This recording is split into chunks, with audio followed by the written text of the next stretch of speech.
Hello everyone and welcome to Harv's World, where I'm going to try to teach you how to back up trailers and implements. That's right, another tutorial request, this one from a young man who calls himself Lifehawk.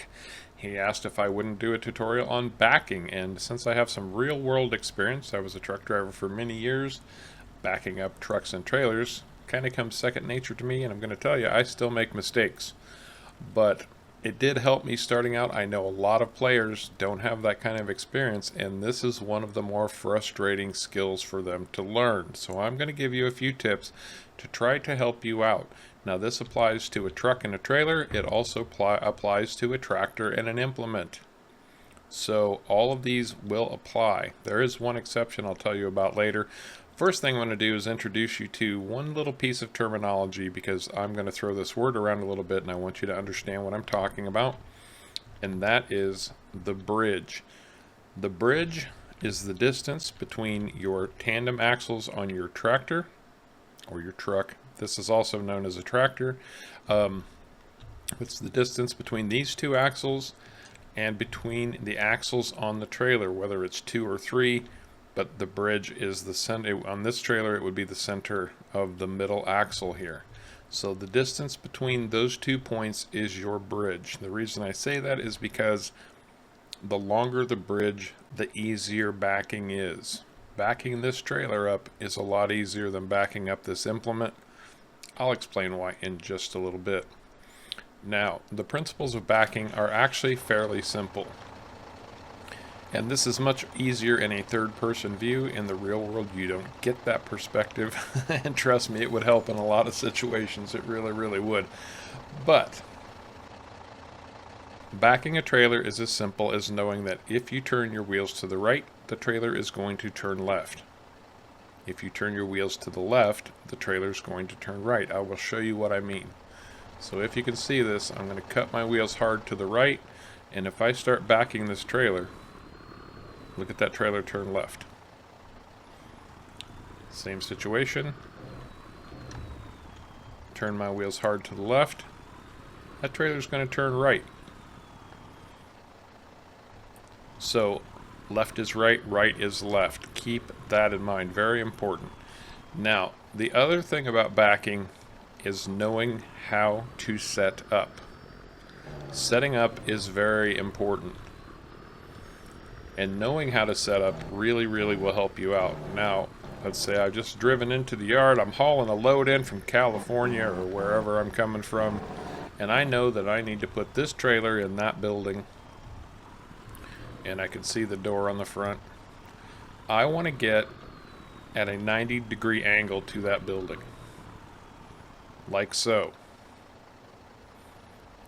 And as I start pulling forward, and we want to do this very slowly, as I start getting to that door, I'm going to cut my wheels hard to the right, and I'm going to start turning down what I envision as an imaginary lane. And I'm going to pull my trailer up. And now I'm almost straight on with that door, you can see. So backing this straight in is going to be a lot easier. I'm going to turn my wheels to the right just a little bit to make that trailer move just a little bit to the left. And what you'll notice is that I'm making very small adjustments, just very minor ones. Don't oversteer. That is a key tip. Don't oversteer. Keep your truck in front of that trailer. And even I have screwed this up just a smidge, but I can pull back out, straighten it back up, get back in front of it, and now I'm dead center and I can just drive that right back in. The biggest mistake that people make is they get in a hurry. They want to just do it fast. You cannot back quickly. Trust me, if you've ever watched my videos, you've seen me screw this up time and time again. And it's because I always get in a hurry. I try to do it too fast, and I just make a mess out of things. Now, I am going to do a little something. I'm going to do a little setup to kind of help you with this a little bit. Give me just a second and I will show you what I'm talking about. Okay, so what I have done here, I have placed a couple of easy sheds. Now remember I said I was turning into an imaginary lane? Well, I have created a real lane. So in order to help you get a feel for lining up and getting squared away, you can set up a situation like this where you've got a genuine lane that you want to turn into, or that you can turn into, to get a feel for when to turn your truck and when it's lined up properly. So you could pull straight into this lane. I'm just hitting that concrete there, and I actually didn't quite get it right, but I'm close enough for government work, and now you can see I'm pretty well straight on with that door, and now I can just ease back nice and slow. In the real world, you would never ever do this faster than at an idle. You never even touch your gas pedal. And something else a lane like this does is it prevents you from oversteering. You just don't have room to oversteer, so you will get a feel for how to stay in front of your trailer but still make small adjustments. And now I can back that sucker right in there. So setting up a little lane like this can help you get a feel for where to turn, and when your trailer is getting straight on. Just a good little practice tool.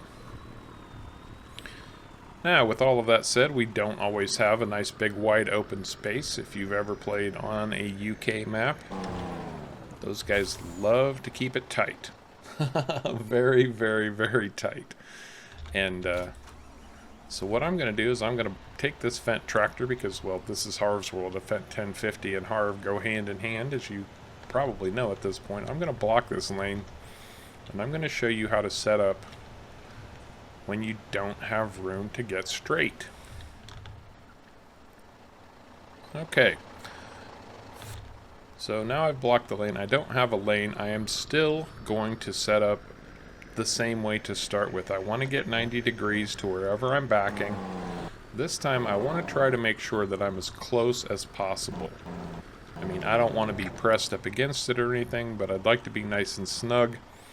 As I'm coming past this door, and I want to go just a little bit farther than I did, I'm going to cut my wheels hard to the right. Use as much space as I can. And once I've gotten about as far as I think I can go, I'm going to cut my wheels back hard to the left and get a nice angle on this trailer. Now I will cut my wheels to the right, and I will start swinging that trailer around and try to get it straight and lined up. And I can see that it's starting to turn in toward that door. So now I want to get my tractor back in front of it as soon as I can, and I'm going to use my space to ease forward and start straightening up my truck. Now this trailer will start turning into the door, and it's actually a little bit snug on that side. But as it angles in, I'm going to start swinging it some more, getting back in front of it, let it swing just a little bit, and there you have it. So that's how you would set up if you don't have room to get straight in. That's all there is to it. But really, the secret to backing is practice. Once you know the principles of left is right and right is left, backing is as simple as a lot of bloody practice. And trust me, I didn't jump in a truck when I was training and know how to back these things up. It took me several months. I mean, you know, when you're long hauling a truck, you're on the road for, you know, a week. You back in one time and you move on. But if I was in the yard, of course, the folks I was working for would let me practice. And they actually kind of insisted that we go out and practice from time to time, especially the new drivers. So it is the one skill, it is the hardest skill to learn, in my opinion. I mean, there are many, many, many skills that, you know, don't take truck drivers for granted. There's a lot of knowledge that truck drivers need to do their jobs properly. Now, I've got my little implement, and I'm going to show you what I mean by bridge, or the short bridge. Now, the bridge on this would be between the center of the rear axle on the tractor and the center of the axle on the implement. Now, if I turn my wheels just a little bit, you can see how fast that turns. I mean, that implement can get out of control very quickly. If I turn to the right just a little bit, that's going to go, you know, very, very fast. But the principle is exactly the same. Nothing is different. I'm going to pull up to the door I want to back into.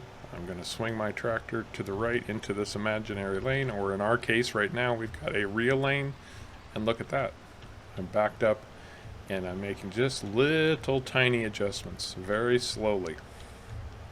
Very, very slowly to back that thing in. And there you go, Bob's your uncle. It's in the pickle barrel. So, tractors and trailers, trucks and trailers, tractors and implements, all of that exactly the same. And I'm going to show you one last thing because this happens frequently. I've got a trailer right here that has a swivel axle on the front. I'm going to tell you right now, forget about it. Don't even, well, okay, let me put it to you this way. If you think you've got fantastic backing skills with the trailer, learn to back this. If you can do this, you are a spectacular backer. I'm going to tell you right now, I won't even attempt this. It can be done. If you know the principles, it can definitely be done, but it is such a hassle that it's not really worth it. Besides, there's so many trailers that don't have swivel axles on the front. Why would I pick this? And I am just going to fiddle with it a little bit just to show you this thing will get out of control in a hurry, and it's almost impossible, not impossible, but almost impossible to recover. So yeah, that's as much as I'm going to do. I'm not even going to waste time with it. So that's my tutorial on backing trailers and implements, brought to you by request from a young man named Lifehawk. If you have any comments or questions, or if you have any questions, leave them in the comments below. I'm always happy to respond. If you enjoyed this video, found it entertaining, educational, or otherwise, please remember to hit the like and subscribe buttons down below. As always, I very much appreciate you coming along for the ride. And until next time, take care.